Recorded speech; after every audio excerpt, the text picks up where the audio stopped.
So hello guys, welcome back to Front Foot Official, and today we are honored to have Hemant Sir on our show, and we are going to talk about his life, his journey into cricket production, what's the role of a producer in cricket shows and everything. He has also covered loads of cricket around the world, and today I also have Archisman Bhaiya with me.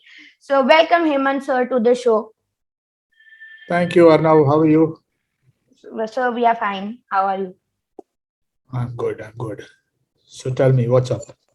Uh, okay, sir. Sir, first of all, we know you as a sportsman. Also, you have also played a lot of sports when you were maybe in your school, maybe in your college, and you are a terrific sportsman. But personally, I know what I've read about sir, and also apart from that, sir is a writer, and as Arnab said, he's a photographer. So we are having again an all-rounder in our show. So it will be very interesting these 20-25 minutes to know how sir was able to got so much interest in various fields, and also of course sports, being the director. So it is really a pleasure to have him in our show. So sir, my first question to you, sports is something which we all love. How did you first decide to be a sportsman, and then to be linked into something like a producer director, which many of us really don't know, and the works that go behind. I mean, you don't decide to be a sportsman. You generally just become one because you're interested in sports. So that is how it started. Entire family used to play sport, which is why I got interested in sport, and that is all I knew. To sports was all I knew. I was not brilliant at studies, so I think it was all about sport for me. And yeah, after finishing school and finishing college, then again there was because I had not excelled in studies. There were not too many options left for me, and I knew that sport was something that I would like to be part of. I was good as a sportsman, but not good enough to make a life out of it, a career out of it. So I decided to do the next best thing, to get connected with it through the media, and that is how the journey started, and that is how the journey has gone. Okay, Arnav. Yeah, so sir, here my first question to you is like, we all know like you are a cricket producer, but many people don't know like what are the works which go behind producing. What is the job of a cricket producer? What all does that person have to do?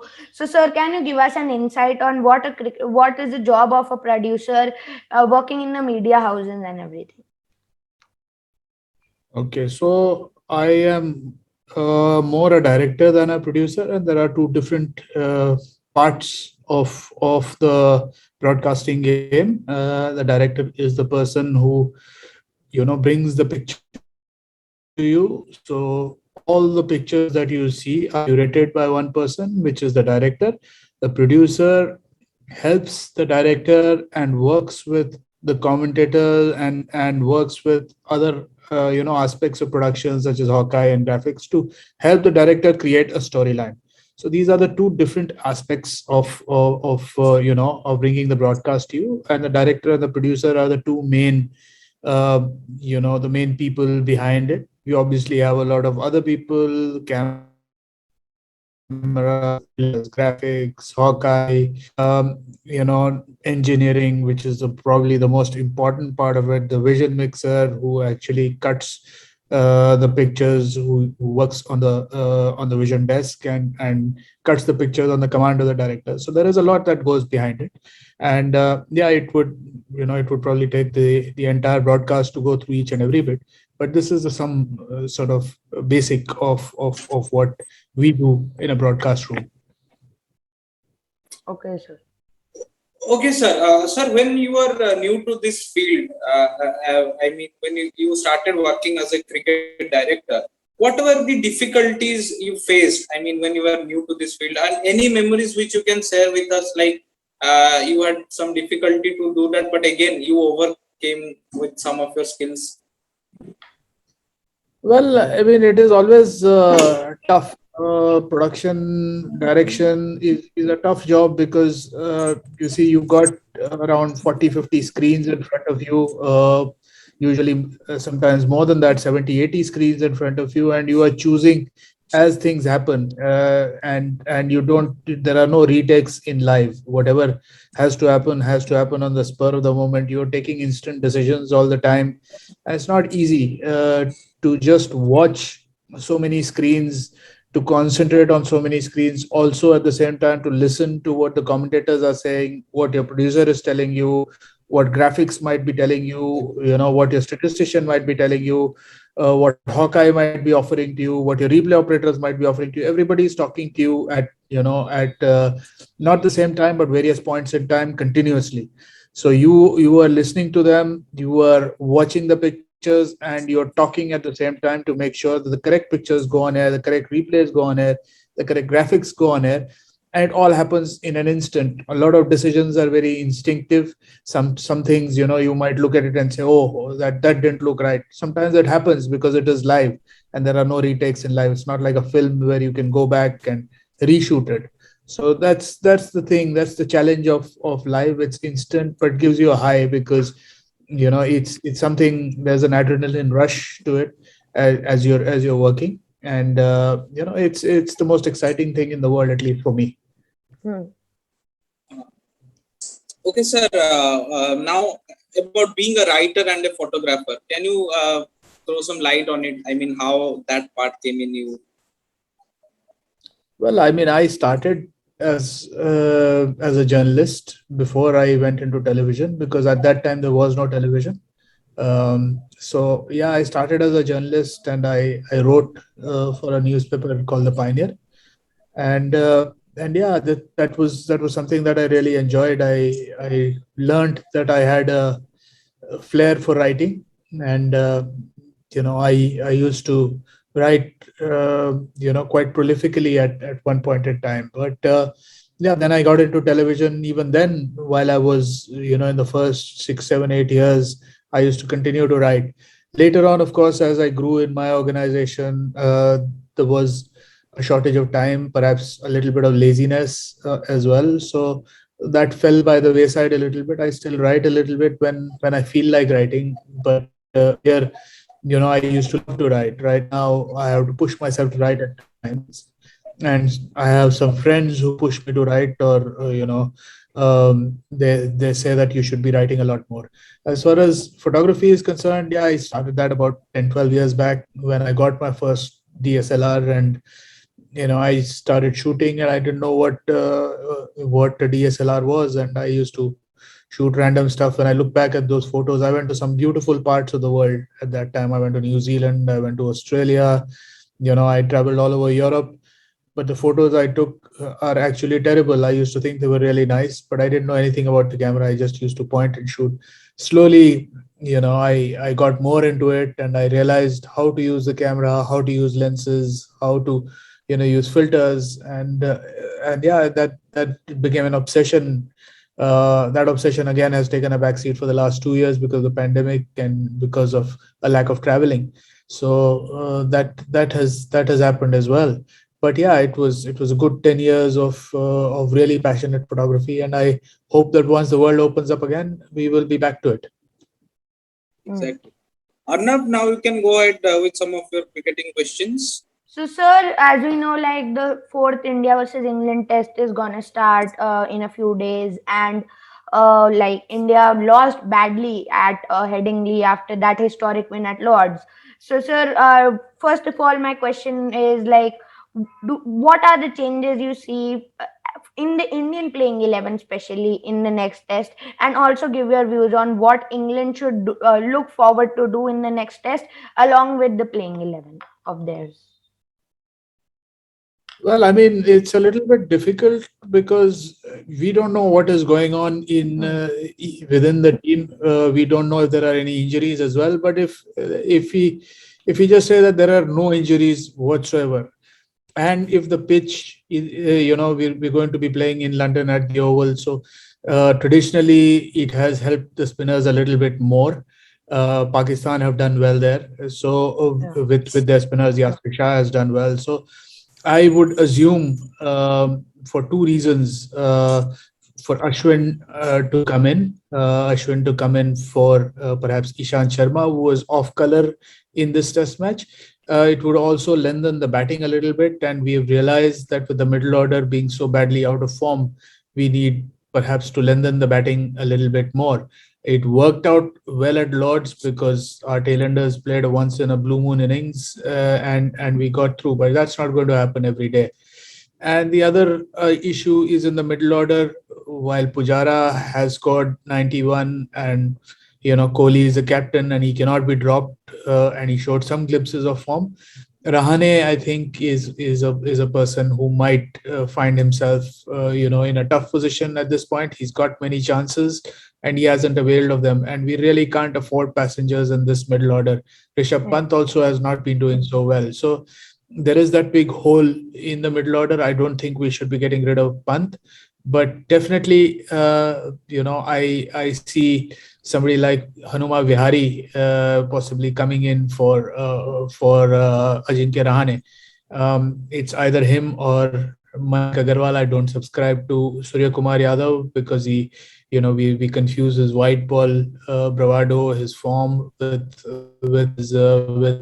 Test cricket or long form cricket. He has less than 40 in first class cricket, so that's not ideal, and he's playing. So I would Hanuma Vihari, who saved us a Test match the last time he was out there on the park for India. He's been hard done by, I think, and he deserves a spot. And if not, then Mayank Agarwal. But then Mayank Agarwal would have to play out of position because Rahul and Rohit Sharma have done really well. So that's the two changes that I see for India. For I mean, for England, definitely Josh Butler is not Hmm. part of that the next test. So Besto is now, I would foresee, coming in into the 11. They also have a worry with Sam Curran. So Yeah.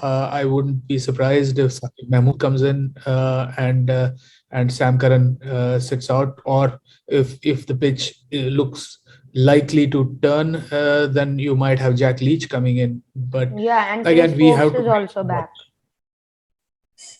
easy back. I didn't know that. If Chris Wokes is Yeah, he back, is then back. definitely it could be a straight swap for Hmm. Sam Curran than Chris Wokes instead of Hmm. Sam Curran. I wasn't aware of Chris Wokes being back. Hmm.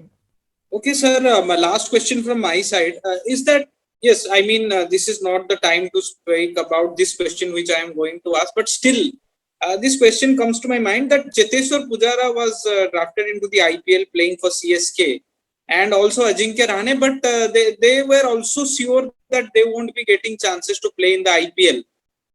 Do you think they should have played in the counties, especially when this World Test Championship and England series was there? And do you think that they not spending time in the domestic circuit has caused a havoc in our middle order? Do you think that is one of the reasons? I definitely agree that Pujara was going to be going out and playing. He had a county deal and he would have gone out and played if he had not been chosen by CSK. But Yeah. it's difficult for him to turn it down. I would personally, agree with you and say that he should have played the county format. Again, the money was not really worth it for him to be part of the IPL, and Yeah. and and again, as you say, he was never going to play a game, Hmm. so it was a bit pointless for him to stick around. Rahane might still have got a game or two, and I don't think he would want to give away his sort of his sort of IPL contract.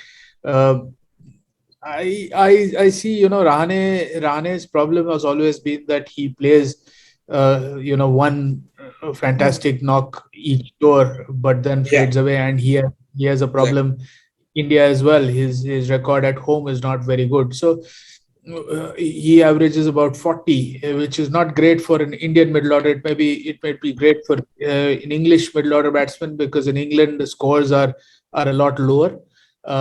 But it's not great for an Indian middle order batsman. So I think that he has had his chances, and he's a fine batsman. But I think we should probably move on and invest in somebody like a Hanuma Vihari. Shreyas Iyer has averages over 52 as Hmm. well. He was not fit so far, but when he is back, he's what, 26 years old or something like that, and he should be part of the conversation as well as we go forward.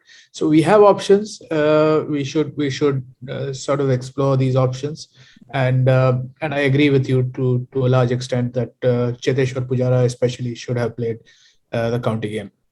Hmm. Okay, Arnab, you can ask your last question and then we can wrap it up.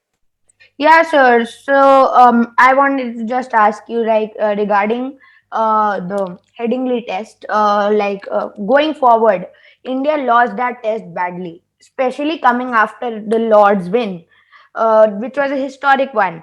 And before also, we have seen that, like, after that historic Gabba win, we were totally off color at Chennai. So, like, the test after that. So why is this happening? Like, after a historic test win, we are falling down badly, and but why is that happening? Because uh, are we totally over the moon, or what's the reason behind that?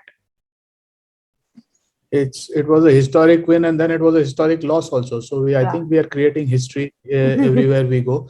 But you have to look at it the other way as well. We were all out for 36, and then we bounced Hmm. back and Yeah, won the series. So it doesn't just cut one way; it cuts both ways. It just shows that this word that everybody uses, momentum, it counts for nothing in modern cricket. It is all about the here and now. It's all about sessions. It's all about how you perform in a particular test match on a particular day that counts. So I do think that India, they are adopting a high risk strategy, going in with yes, just seven sort of recognized batsmen, four batsmen who are worth being number 11s in any other side. Hmm. So it's a short batting lineup with misfiring middle order. It is a high risk strategy. It depends a lot upon your bowlers bowling the guys opposition out very cheaply, and at this point the openers surviving the bulk of the time and giving us a good start. If that doesn't happen, we are always going to be in trouble. So that there is that problem. It is the reason that we don't have a fast bowling all rounder. We need a fast bowling all rounder. We have three spin bowling all rounders in Ashwin, Jadeja, and Washington Sundar, but we don't have a single fast bowling all rounder. Shardul Thakur at this point is the best that we can hope for, and he didn't bowl badly when he was given the opportunity, but he got injured. Hmm. Um, I think even with Shardul in the side, your batting order gets lengthened a little bit, and that is pretty important because it just means that somebody like a Jadeja can then play freely. He doesn't have to farm the strike as soon as a wicket falls after he comes in. Otherwise, he has to change his game entirely. The number seven batsman has to change his game entirely at the fall of the sixth wicket. So it doesn't really augur well for the team.